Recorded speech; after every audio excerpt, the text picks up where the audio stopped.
I hope all of you are very good and आप लोग की पढ़ाई बहुत ही बढ़िया चल रही है। आप लोग मेरे वीडियोस को देख रहे होंगे and definitely you are getting benefited also, isn't it? So let's start today's topic. आज का टॉपिक है एक बहुत ही मजेदार टॉपिक। मजेदार इसलिए है क्योंकि बहुत ही छोटा सा प्यारा सा टॉपिक है, लेकिन इस पे बेस्ड क्वेश्चंस बहुत आते हैं एग्जाम में।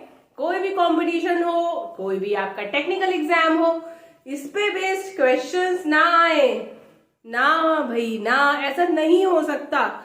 As you can see on the board पे मैंने एक बनाया है कंडक्टर और एक बैटरी और कुछ भी नहीं, एक सिंपल सा डायग्राम, सिंपल सा सर्किट है जिसमें हमारा कंडक्टर लगा है और उसको सप्लाई मिल रही है। आज का टॉपिक है मेरा ओम्स।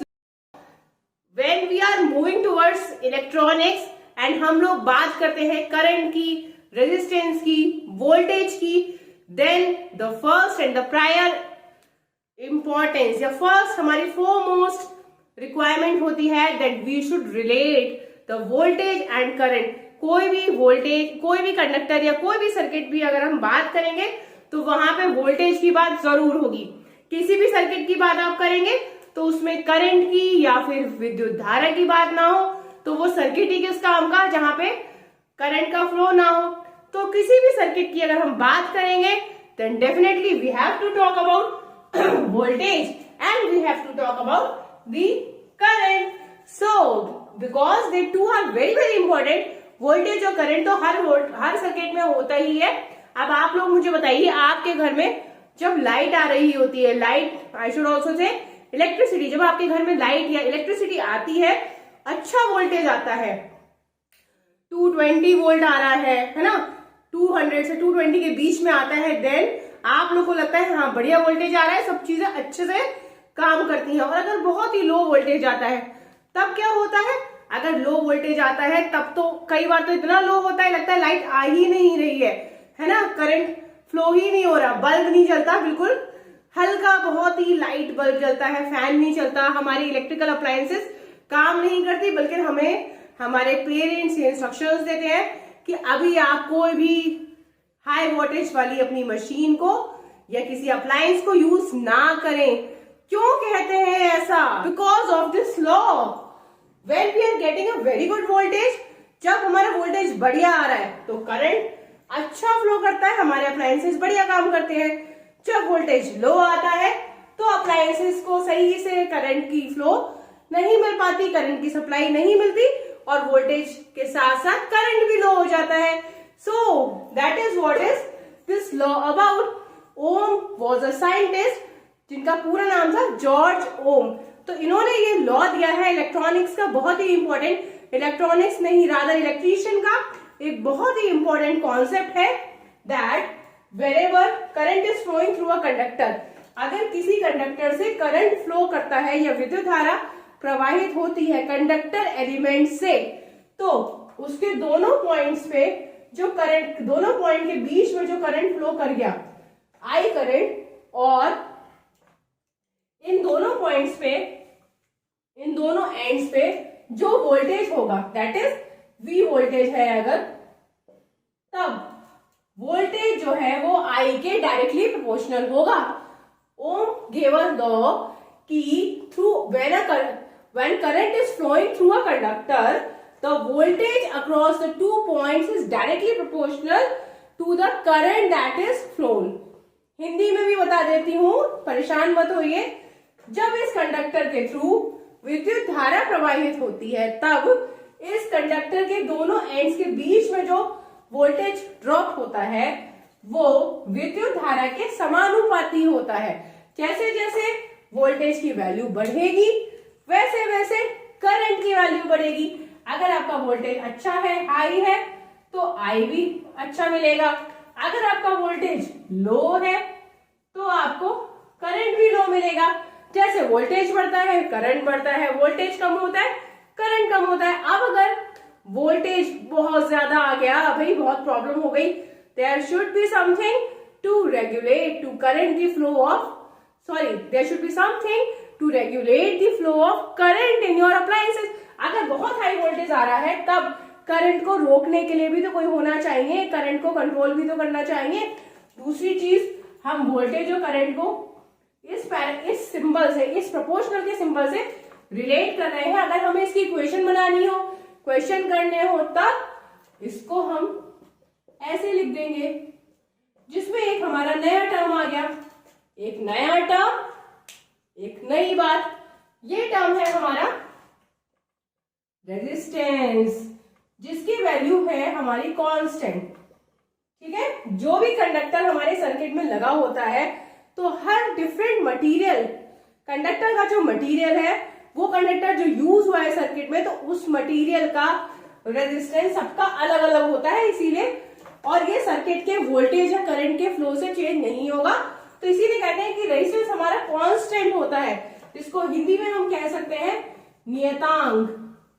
ठीक है, लेकिन वोल्टेज और आई की वैल्यू अगर आपको दी हो, तो आप प्रतिरोध की वैल्यू निकाल जरूर सकते हैं। But resistance mainly depends on the material of the conductor as well as resistance हमारा कुछ 2-3 चीजों पे और भी डिपेंड करता है, कंडक्टर की लेंथ पे और कंडक्टर के एरिया पे। अगर आपका कंडक्टिंग वायर बहुत लंबा है तो रेजिस्टेंस ज्यादा होगा, अगर आपका कंडक्टिंग वायर मोटा ज्यादा है तो रेजिस्टेंस कम होगा। ये है इसका एरिया, ये है इसकी लेंथ। तो रेजिस्टेंस जो है हमारा कंडक्टिंग मटेरियल की कुछ चीजों पे डिपेंडेंट है। इन दोनों के हिसाब से निकाल दे तो this is rho l by a. ठीक है, अगर आपका कंडक्टिंग मटेरियल बहुत लंबा यूज कर रहे हैं तो रेजिस्टेंस आपको ज्यादा मिलेगा सर्किट में। अगर आप मोटा वायर यूज करेंगे जिसका एरिया ज्यादा होगा तो रेजिस्टेंस आपको कम मिलेगा सर्किट में।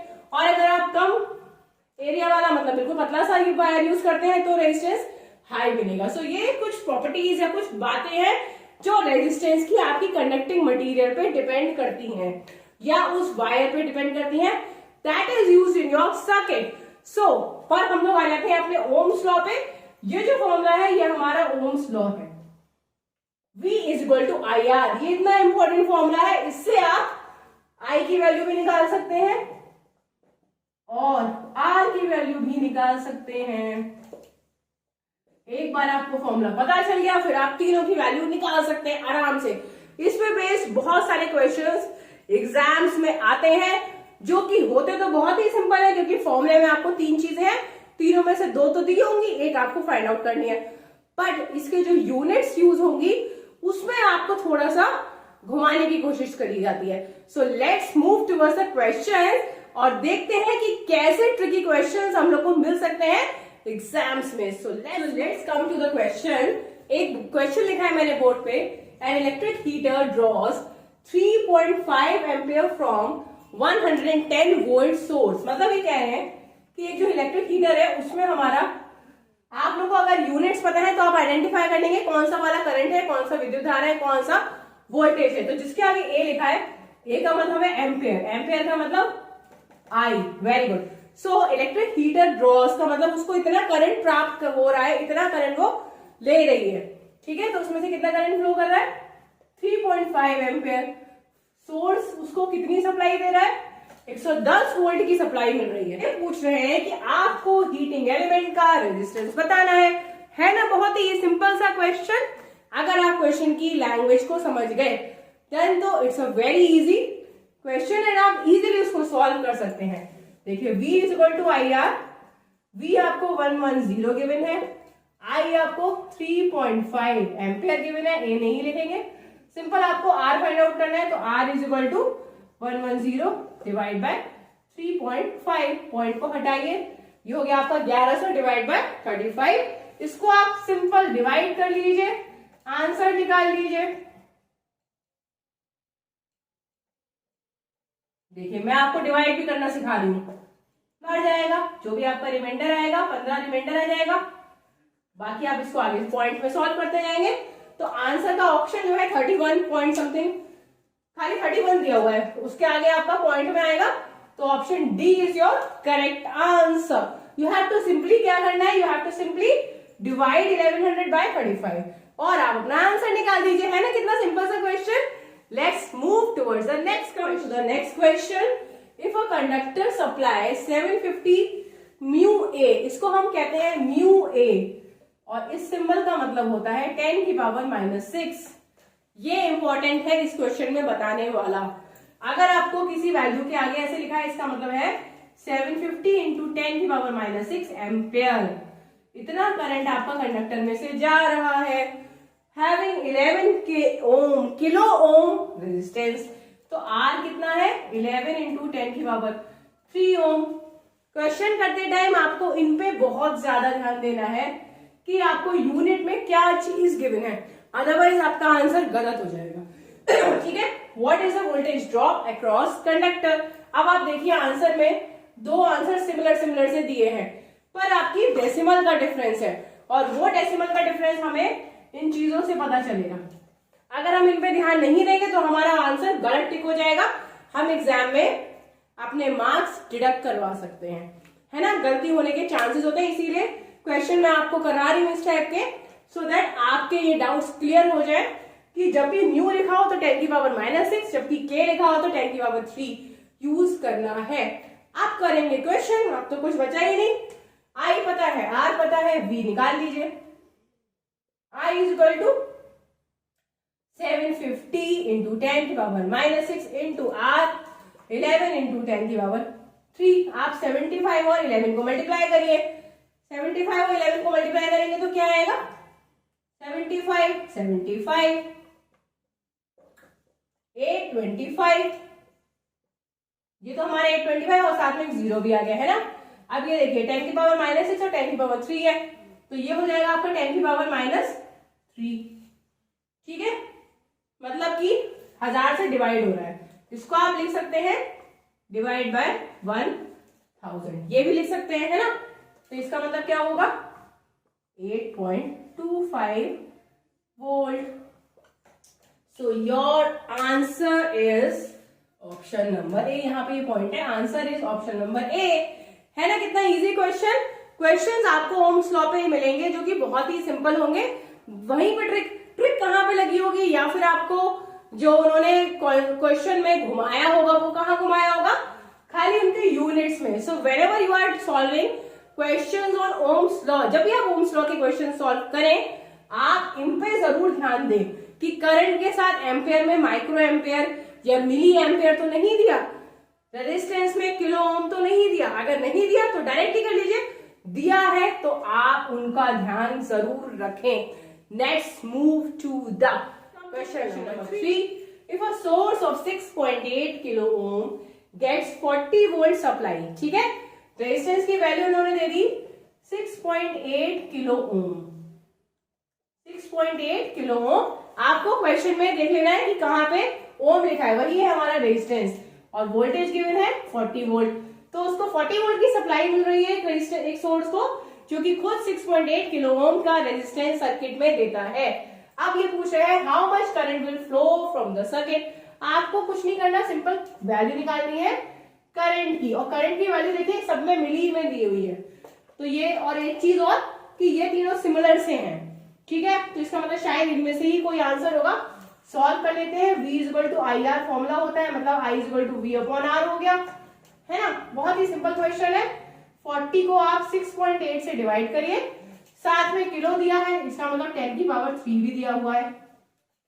इसको हम लोग क्या कर सकते हैं, अगर यहाँ पे पॉइंट हटाएंगे तो यहाँ पे 2 रह जाएगा, तो ये हमारा हो जाएगा 40 डिवाइड बाय 68 इंटू 10 की पावर -2। इसको आप सॉल्व करेंगे तो आंसर आ जाएगा आपका 0.0588। ठीक है, इस टाइप से आपको वैल्यू मिल जाएगी। आपको आंसर मिली एम्पेयर में गिवन है तो आपको मिली एम्पेयर में ही देना है। यहाँ पे आपका पॉइंट के बाद 2 जीरो लग जाएंगे। आप सॉल्व करके देखिए 0.00588 करके आंसर आएगा। इसको आप इस तरीके से लिख सकते हैं, 88 है तो 5.9 मिली एम्पेयर। आप चाहे तो देख लीजिए 1 2 3 प्लेस के बाद हमने यहाँ डेसिमल लगा दिया और 0.88 को हमने 9 लिख दिया, तो हमारा आंसर आ रहा है 5.9 milliampere. So option C is your correct answer.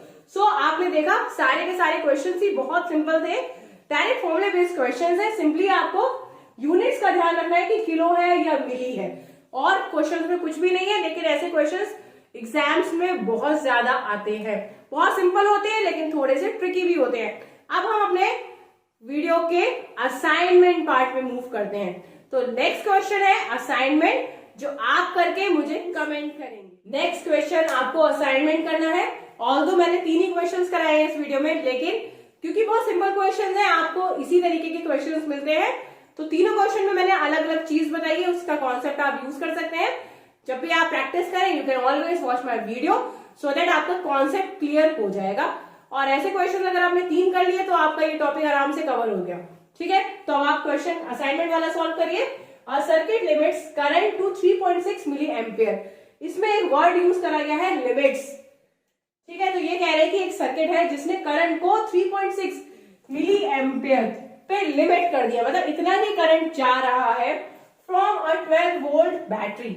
ठीक है, एक बैटरी है जिससे आपको वोल्टेज मिल रहा है 12 वोल्ट की बैटरी है, जिसमें करंट सिर्फ 3.6 मिली एम्पियर फ्लो कर पा रहे हैं। तो उसमें एक ऐसा रेजिस्टेंस लगा है भयंकर, जो कि करंट कम जाने दे रहा है, इसीलिए उसको कह दे रहे हैं लिमिटिंग रेजिस्टेंस। सो आपसे पूछा जा रहा है कि आपको इसकी वैल्यू बतानी है। देखिए वैल्यू आपकी किलो ओम में है, मतलब रेजिस्टेंस ज्यादा है, लेकिन क्या वैल्यू है वो आप मुझे बताएंगे कमेंट करके। फॉर्मूला आपको पता है, डायरेक्ट फॉर्मूला का यूज करिए और सॉल्व कर दीजिए। बहुत ही सिंपल क्वेश्चन है, करने में आपको बहुत मजा आएगा। तब आज का वीडियो मैं यहीं पे एंड करती हूँ। मिलूंगी आपको नए वीडियो में एक नए और बहुत ही इंटरेस्टिंग टॉपिक के साथ। तब तक के लिए keep learning and keep growing. Bye bye, take care.